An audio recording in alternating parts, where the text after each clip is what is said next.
Christophe Deloire, bonjour. Vous Bonjour. êtes secrétaire général de RSF, Reporters sans frontières. Alors on va parler actualité, on va parler journaux, on va parler presse évidemment. La semaine dernière, certains se sont attaqués aux kiosquiers à Paris. S'attaquer aux gens qui vendent la presse, c'est s'attaquer à la liberté de la presse?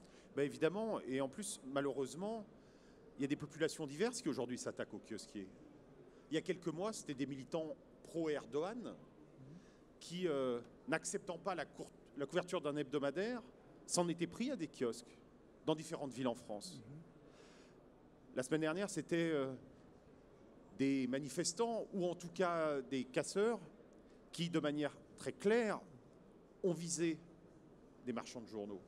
On est dans une situation aujourd'hui où les marchands de journaux sont d'une certaine manière aux avant-postes du combat pour la liberté de la presse, pour l'existence du journalisme, et c'est la raison pour laquelle ils sont visés, et c'est la raison pour laquelle il faut réagir de manière la plus vive, la plus ferme, face à ces violations, tout simplement, de la liberté de la presse. C'est détruire un kiosque, s'attaquer à un kiosque, à un marchand de journaux, c'est s'en prendre très clairement à la liberté, au pluralisme, et de ce point de vue-là, c'est extrêmement inquiétant, et c'est symptomatique d'un danger pour la démocratie, disons-le.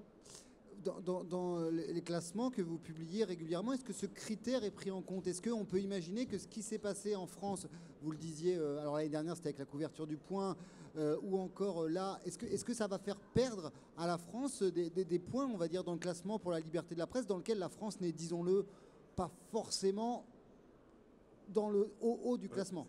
Alors le prochain classement va paraître le 18 avril, très bientôt, et on a pu observer au cours de l'année que des propos, parfois de responsables politiques, sur la haine du journalisme, aux actes, il y a eu un passage.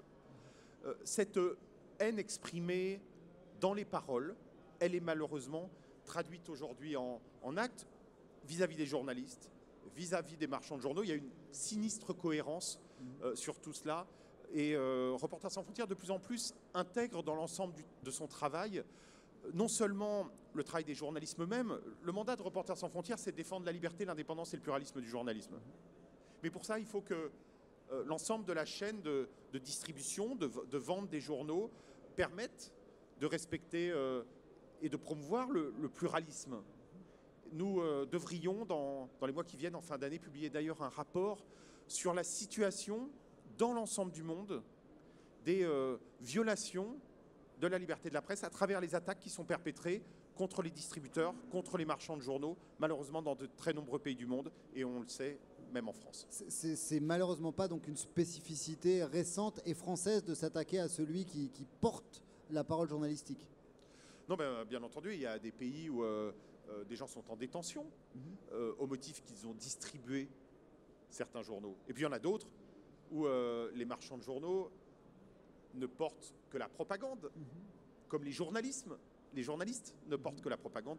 Je pense à la Chine, et précisément aujourd'hui, vous publiez demain matin, un rapport. Nous publions un rapport sur la manière dont la Chine veut imposer un nouvel ordre mondial des médias. C'est-à-dire que, non contente de contrôler l'information en interne, d'avoir des appareils de propagande, Pékin veut en plus que le monde lui ressemble, et ça passe par du financement d'écoles de journalisme ici, par des influences dans des organisations internationales là, par l'organisation d'événements, par toutes sortes d'actions qui visent à, du point de vue du contrôle de l'information, j'allais dire, cyniser le monde.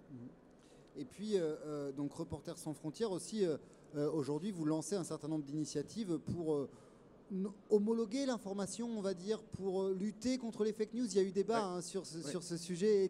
Quel rôle vous pouvez et quel rôle vous voulez jouer? Est-ce que vous voulez vous poser en celui qui définira ce qu'est une bonne info? La réponse est clairement non. Mais la question qui est posée aujourd'hui aux sociétés, c'est que dans l'histoire des démocraties, des garanties démocratiques avaient été apportées sur la liberté d'opinion et la fiabilité de l'information. C'était des garanties démocratiques qui n'étaient pas toutes visibles pour le grand public, mais que les professionnels parfois connaissent bien. C'est des garanties démocratiques, des garanties constitutionnelles au niveau national, des lois sur les médias ou sur la distribution de la presse. Par exemple, la loi Bichet fait partie de ce type de législation et de l'autorégulation. Et qu'aujourd'hui, on est dans un système de l'information qui est globalisé, qui est digitalisé et où ces garanties qui avaient été historiquement posées n'existent plus, ne portent plus d'effet, où le droit est devenu largement inapplicable. Et donc, ce qui est très important, c'est de reconstruire un système de garantie au niveau international, parce que sinon, il y a deux types de personnes qui aujourd'hui sont en train d'imposer leurs lois. D'un côté, Mark Zuckerberg, qui au fond a remplacé les États dans l'organisation de la place du village. Et d'où on met le kiosque, où est-ce qu'on met les tables et les chaises, qui a le droit de s'exprimer. D'un côté Mark Zuckerberg, de l'autre côté Xi Jinping. Si nous déléguons comme ça l'organisation de la place du village à Mark Zuckerberg d'un côté, Xi Jinping, c'est un danger funeste pour les démocraties. Donc on peut le déléguer à des plateformes, à des entités, mais à la condition que des obligations démocratiques soient imposées, qu'un certain nombre de principes soient respectés. C'est pour ça que Reporters sans frontières a lancé une initiative sur l'information et la démocratie, qui a d'ores et déjà été endossée par 12 chefs d'État et de gouvernement, qui ont promis de signer bientôt un pacte international sur l'information et la démocratie, sur la base des principes que nous avons édictés avec une commission indépendante. Et puis par ailleurs, nous avons lancé un système qui vise, dans l'espace, dans cette forme de jungle informationnelle, à redonner un avantage concret, y compris économique, à tous les médias qui mettent en œuvre des procédures qui permettent de garantir l'indépendance éditoriale, le respect et la mise en œuvre des méthodes journalistiques et qui respectent la déontologie.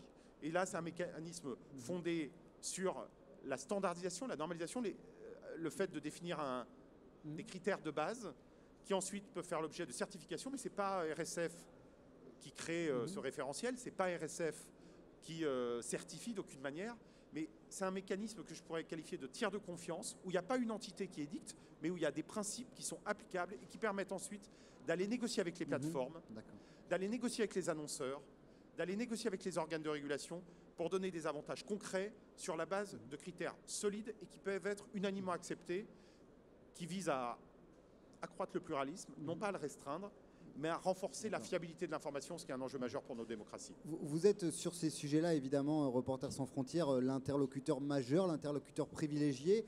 On a vu ces derniers temps le président de la République avoir parfois une relation compliquée avec les journalistes, parfois non pas s'attaquer, mais en tout cas dénigrer un petit peu leur travail. Vous avez l'oreille de l'Élysée, vous parlez de tous ces sujets-là avec quelqu'un à l'exécutif, vous tirez la sonnette d'alarme, vous faites des choses? Alors, je ne sais pas si on a l'oreille, mais en tout cas, nous, on essaie d'apporter des solutions et on fait en sorte qu'elles soient reprises le plus possible. Ça, c'est notre travail. Et du point de vue de la critique des médias, je pense que la critique des médias, elle est légitime, elle est même utile.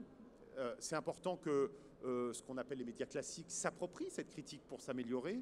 Il ne faut évidemment pas qu'elle tourne en insultes, en dénigrement, qui finissent par affaiblir le journalisme. Et là, ça n'est pas une réaction liée aux propos du président de la République, mais de manière générale, on s'aperçoit que ceux qui affaiblissent le journalisme, et ça s'est passé dans un certain nombre de pays européens, par des insultes, et là parfois extrêmement graves, je sais pas, des journalistes traités par des premiers ministres de hyènes en conférence de presse parce qu'ils posent des questions légitimes, ça affaiblit le journalisme, et ça fait que les vrais ennemis de la démocratie du journalisme, les mafias, ceux qui font de l'évasion fiscale et qui ne tolèrent pas le travail des journalistes d'investigation, peuvent aller jusqu'à l'assassinat. C'est arrivé ces derniers mois, y compris sur le sol européen, alors même que l'Europe est l'endroit du monde où la liberté de la presse est la mieux assurée. Vous êtes inquiet, Christophe Deloire?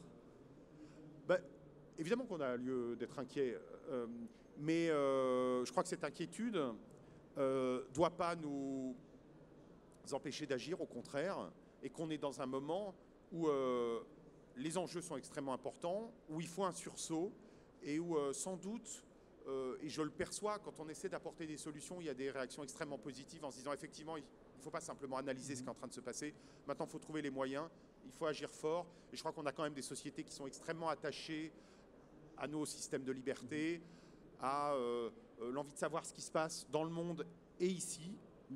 Et donc, sur les principes, si on ramène tout le monde sur les principes, si on évite d'être simplement dans une logique contre, on est contre la Russie, contre le populisme, contre telle chose. mais qu'on est pour des principes.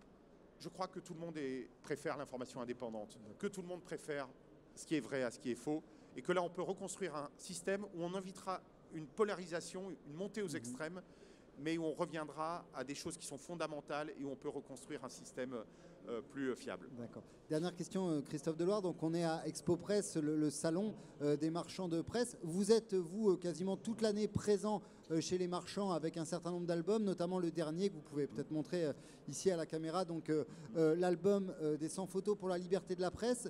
C'est donc avec Véronique de Vigry cette année en leader, entre guillemets, en tout cas en sujet majeur. C'est important pour vous d'imprimer encore cet album. Il vous sert à quoi cet album ? L'album, d'abord, il sert à publiquement, puisqu'il est porté par, très largement porté aussi par les journalistes, y compris par les présentateurs des journaux de 20 heures, de montrer l'importance de cette question. Et puis de manière plus concrète, et ça je veux en remercier vraiment du fond du cœur, je le dis très simplement, les marchands de journaux. Qui vous mettent souvent en avant. Qui nous mettent en avant, qui participent à cette chaîne de solidarité. C'est ce qui permet de financer des actions partout dans le monde et donc de défendre un système de valeurs dont les marchands de journaux sont les porteurs, sont très fiers, je crois. Et nous, on a beaucoup intensifié nos relations avec les marchands de journaux ces dernières années. Et il s'est créé une relation qui devient extrêmement profonde, qui est une relation de combat, mais qui est aussi une forme de relation familière, j'allais dire, intime, et qui est extrêmement forte. Merci Christophe Deloire. Merci beaucoup.